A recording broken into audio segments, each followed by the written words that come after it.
connais. Je connais les Pio, je connais René Pio. Dans les années 70. J'aime aussi, mais j'ai même acheté un CD de Jean-Claude Pio. Comme Rodéché, mais si vous voulez peut-être faire d'accord, vous pouvez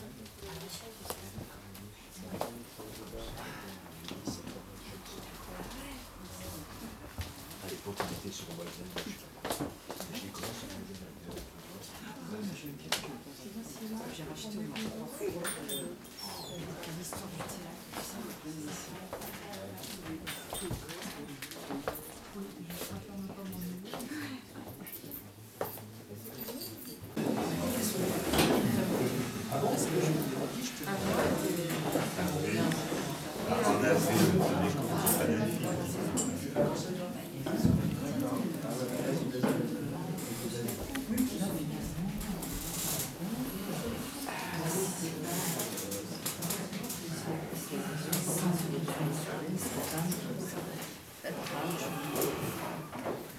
Oui, on comprend que c'est un peu problématique.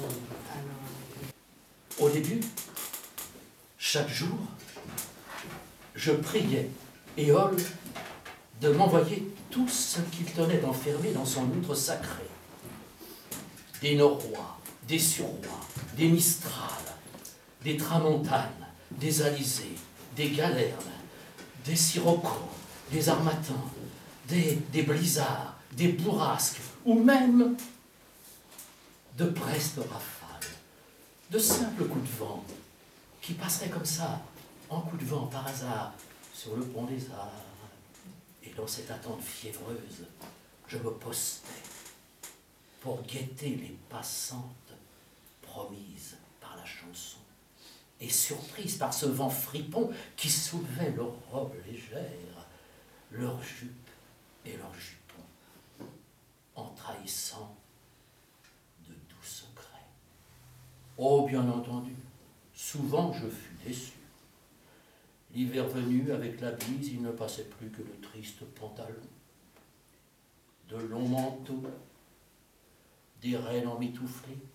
L'été lui-même ne tenait pas toutes ses promesses. Il fallait souvent se contenter du défilé de Girl Scouts, attardés avec des shorts taillés dans de grossières toiles de temple, des bermudas sans grâce qui découvraient des genoux de chameau. Et il y avait aussi les jours de calme plat, sans le moindre souffle d'air, la brise la plus ténue, des jours étouffants où mes désirs s'encalminaient. Alors, je résolus de ne plus me fier à ce Dieu inconstant aux humeurs de girouette, et j'eus recours à d'autres expédients. Je me cachais derrière les souffleries. Je me postais devant des soupiraux, sous des bouches d'aération, tous ces endroits que mes innocentes proies se pensaient à l'abri des regards indiscrets et rafraîchissaient en toute innocence leur troublante intimité. Ah, vous dirais-je ces instants sublimes, attendus avec une patience de chasseur et savourés en connaisseur. Et comment vous décrire, sans en trahir les délices inouïes,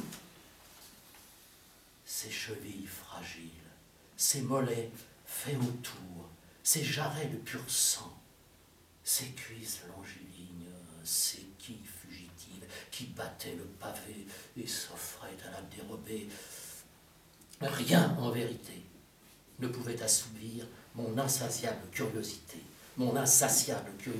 Et je hantais tous ces endroits paradisiaques, les librairies.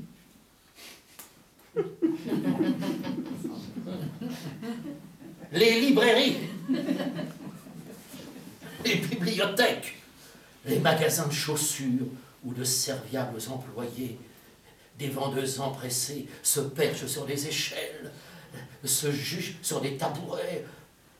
Bien entendu, il arrivait que l'on surprenne mon manège, que l'on s'offusque de mon incroyable culot, que l'on m'accable de réprimandes, que l'on me menace d'une paire de claques. l'espoir de me livrer aux flics. Oh. Toute honte bue, je filais sans demander mon reste et je me mettais en quête d'autres endroits et d'autres quartiers de la grande ville où je n'étais pas encore très connu. Parfois, j'usais de truchements indignes, des trombones, des hélicons,